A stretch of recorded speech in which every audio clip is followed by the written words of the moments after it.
सूजन की समस्या को दूर करने के लिए सबसे पहले आप कपालभाति प्राणायाम और अनुलोम विलोम प्राणायाम को नियमित 15 से 20 मिनट नियमित प्रैक्टिस करेंगे। हम पीठ के बल लेटकर कुछ अभ्यासों को प्रैक्टिस करेंगे। सबसे पहले हम ऐसे पीठ के बल सीधे लेट जाते हैं और अपने दोनों हाथों को ऐसे, अपने बाहों को ऐसे अपने कान के पास ऐसे सटा लेते हैं और ऐसे अपने ऊपरी शरीर को भी ऊपर की तरफ स्ट्रेच करें और अपने पंजों को ऐसे आगे की तरफ जितना आप तान सकते हैं आगे की तरफ तानिए। जैसे आप खड़े होकर ताड़ासना को प्रैक्टिस करते हैं वैसे ही इस अभ्यास को आपने प्रैक्टिस करना है। और फिर ऐसे अपने पैरों को ढीला छोड़ देते हैं, दोनों हाथों को ऐसे अपने थाइज के पास रख लेते हैं।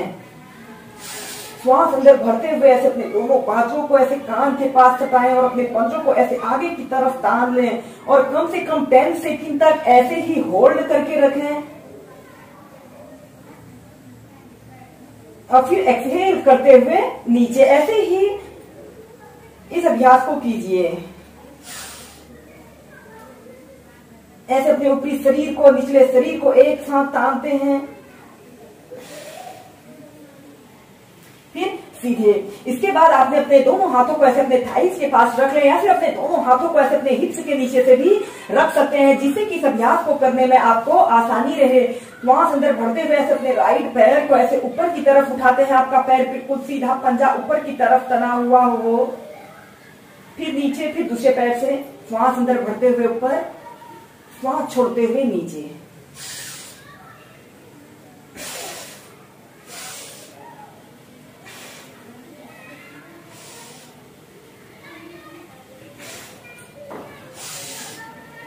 ऐसे ही दोनों पैरों से 8 से 10 बार करें।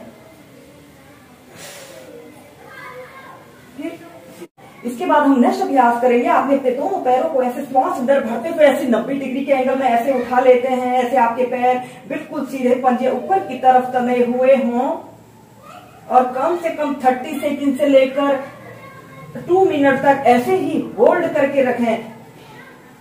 इस अभ्यास को करने से हमारे शरीर में ब्लड सर्कुलेशन हमारे पैरों से हमारे सिर की तरफ हो रहा है। यह अभ्यास हमारे शरीर को काम, कूलिंग और रिलैक्स स्टेज में लाता है। जब भी आपके शरीर में दर्द, थकावट या सूजन जैसी समस्या उत्पन्न हो, इस अभ्यास को आप वॉल के सहारे भी एक आरामदायक स्थिति में प्रैक्टिस कर सकते हैं या फिर अपने दोनों हाथों को ऐसे इंटरलॉक करके अपने घुटने के पीछे से भी रख लें और फिर नीचे। इसके बाद आपने श्वास अंदर भरते हुए ऐसे अपने दोनों पैरों को ऐसे ऊपर को उठा लेते हैं और अपने दोनों हाथों को ऐसे अपने घुटनों के नीचे से रख लें और ऐसे अपने घुटनों को ऐसे अपनी छाती पर लगाने की कोशिश करते हैं। 30 सेकंड तक ऐसे ही होल्ड करके रखें। आपके पंजे ऐसे आगे की तरफ तने हुए हों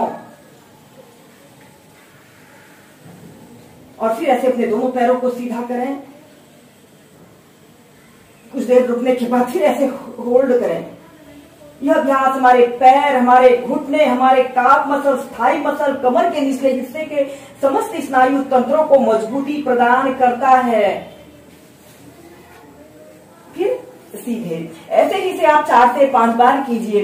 इसके बाद हम नेक्स्ट अभ्यास करेंगे सेतु बंधासना, जिसे ब्रिज पोज भी कहा जाता है। आपने अपने दोनों पैरों को ऐसे घुटनों से ऐसे मोड़ लेते हैं। अपने दोनों हाथों को ऐसे अपने टखनों को पकड़ लेना है। श्वास अंदर भरते हुए ऐसे अपने शरीर को ऐसे ऊपर को उठा लेते हैं। कम से कम 10 सेकंड फिर 30 सेकंड ऐसे ही होल्ड करके रखें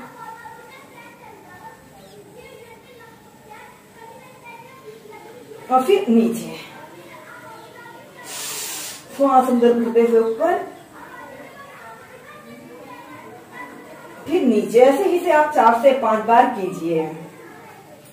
नेक्स्ट अभ्यास करेंगे। आपने अपने राइट पैर को ऐसे घुटने से ऐसे मोड़ लेते हैं। ऐसे अर्ध पद्मासना की पोजीशन पर आपने आना है और दूसरे पैर को भी घुटने से ऐसे मोड़ लें और अपने दोनों हाथों को ऐसे अपने घुटनों के नीचे से ऐसे रख लेते हैं। आपका पैर बिल्कुल सीधा रहे।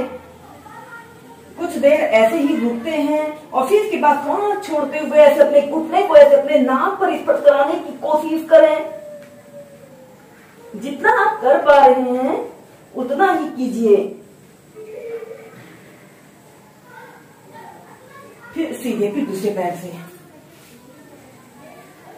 ऐसे अपने पैर को घुटने से ऐसे मोड़ ऐसे मोड़कर अर्ध पद्मासना की पोजीशन पर आइए और ऐसे अपने पैर को ऐसे घुटने से मोड़ते हुए ऐसे अपने पैर को पीठ को सीधा करें और सांस छोड़ते हुए ऐसे अपने घुटने को ऐसे अपने नाक पर स्पर्श कराने की कोशिश करते हैं।